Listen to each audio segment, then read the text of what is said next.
So we're continuing with Mishnah 2. I'll put it up on the screen for you. We're talking about now people who are involved in the community and what the in terms of the reward that they're getting for it. So we had mentioned about work that Torah needed derech eretz, you have to work with it, etc.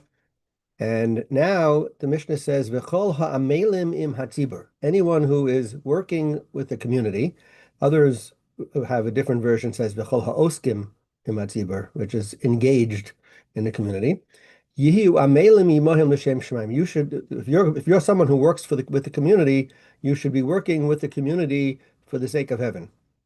Shezechus avosam misayatan, the merit of their forefathers is helping them. Vitzidkasam omedes la'ad, and their righteousness stands forever.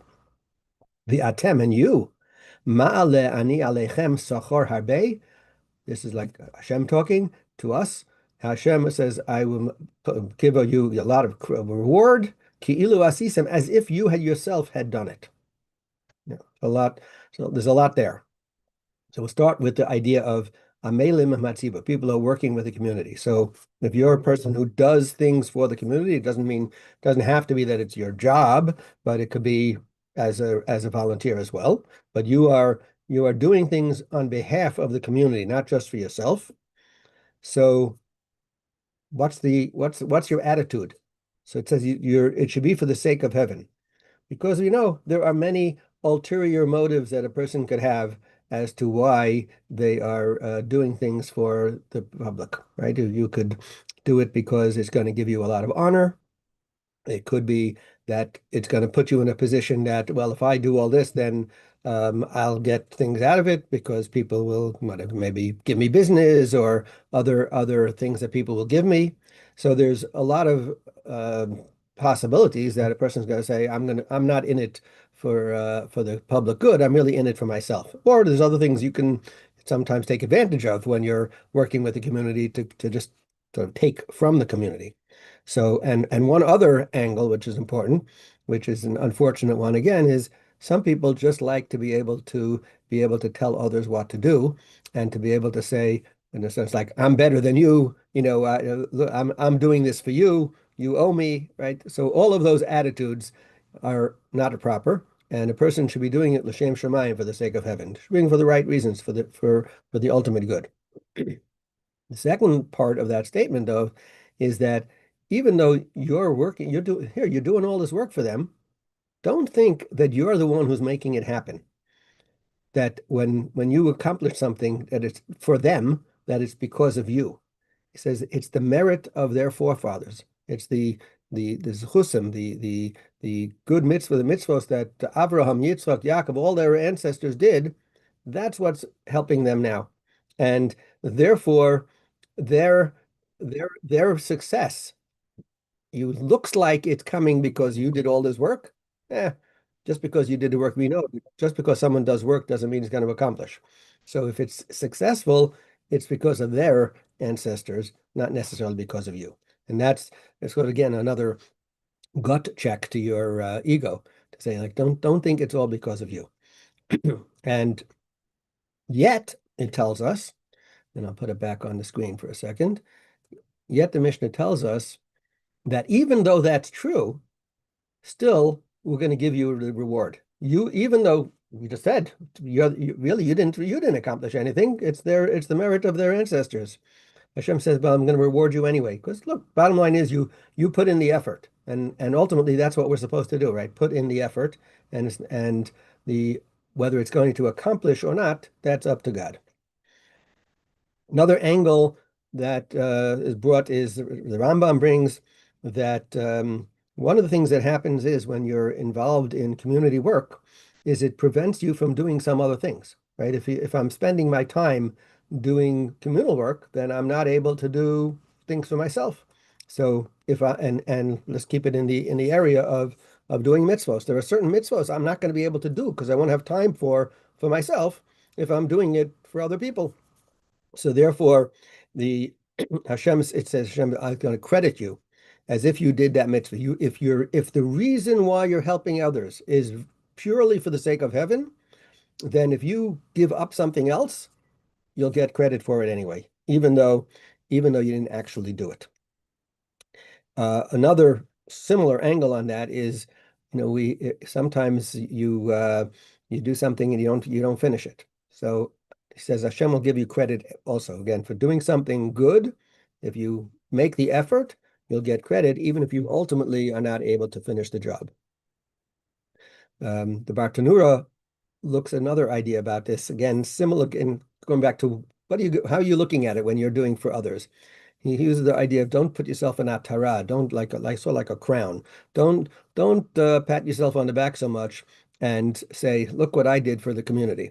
And this doesn't have to be where you're telling everybody else that. It could be just telling yourself.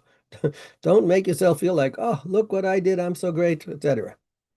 Um, he says the merit of the ancestors, the merit of the others of the community, that's what's helping you. When you are doing work for them, it's like you're bringing out what they're able to accomplish. Um, and again, you get that credit. Um, Another important thing that he tells us is that if you're involved in communal work, and when in your communal work, what you're doing is you're getting other people to do things. So, we sometimes you think of communal work as I'm going to give you something.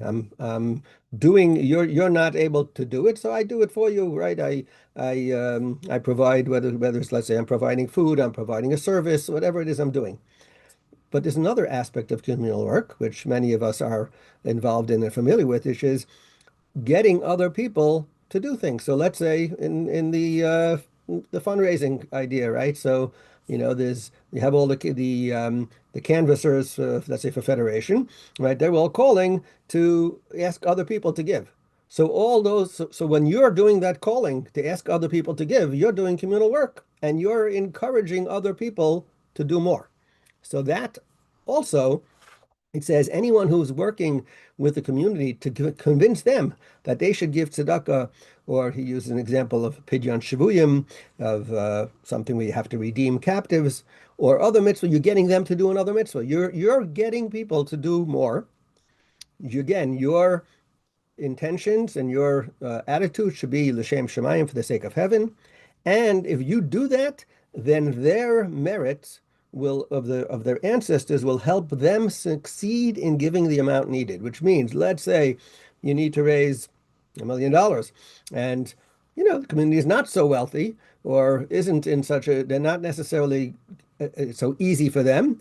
If you work at it and you do it for the right reasons, then the merit of the ancestors will enable you to do something which maybe at first glance didn't look like it was going to happen, even if it's a lot. And just another side point from this is that, part of this lesson is as an enabler, that's an important mitzvah. To be an enabler of others to do a mitzvah is sometimes maybe even more important than the person who does the mitzvah, the one who is enabling it. And so here, when we're asking, if it comes to, let's say, again, asking people to give tzedakah, we're encouraging other people tzedakah. We should be having the attitude of we're doing a great thing by enabling them to do a mitzvah. Um, and then their tzedakah, when they do it, that will be an eternal schus for them and for you as well. And Hashem will consider it as if you gave your own money. When you get someone else to give, Hashem will consider it as if you yourself gave. Which, by the way, does not mean that if you have the means to give on your own, you don't have to. That you still should do. But in addition to that, to whatever you're able to do on your own, you get credit for when you enable other people to give as well. Then one other idea brought down by Irving Bunim is that this is the only place we find where it talks about doing something for the sake of heaven. Now, we know all mitzvahs should be done for the sake of heaven. Here it specifies it. And he says the idea is because when you work for the community, right? So you're in public, and it's a lot of different things that can happen that will take away from it. And we've talked about this in the past about people who get into political office or positions of power, right? So it's very tempting to end up either using your power for personal gain, personal glory, right, or honor, etc. That becomes a very big temptation when you're in that position. So If you misuse it, you'll end up possibly doing things you shouldn't be doing and certainly acting in a way that's not nice. So a communal worker therefore has to be dedicated and idealistic and has to be able to have that attitude, even more so than involving in other mitzvahs, because there's much more of a temptation here to be having the wrong attitude. And that's why the Mishnah emphasizes do it for the sake of heaven. And then he also mentions at the last part that we have a lot of people who are capable who don't want to do public service, right? Because they don't want to give up their time. After all, I won't be able to do this, I won't be able to do that. Oh, the good things. So Mishnah says, don't worry. Hashem will reward you as if you did those other things, if you're doing it really for the sake of the community. And I mean, I'd say that also can apply to finances as well. If you're giving up your time to help the community, you're not going to lose out financially either. And finally, Rabbi Lau quotes Rabbi Lehman that this Mishnah was said by Rabban Gamliel. Rabban Gamliel grew up in a very wealthy home, so he grew up in luxury. And he's teaching us the importance of work, right? This whole Mishnah was talking about the importance of work and doing things. He says, even if you don't have to, even a person who doesn't have to do their own tasks because they're wealthy. I hire people to do those things for me, right? I don't do those things. So he says, even so, just because you have wealth is not a reason not to do things. And you should at least work on, if you don't have to work for yourself, okay, work for the community. So go out and do other things that are going to be helping the community. And that's how he ends off. And we'll hold it there. Have a great day, everyone.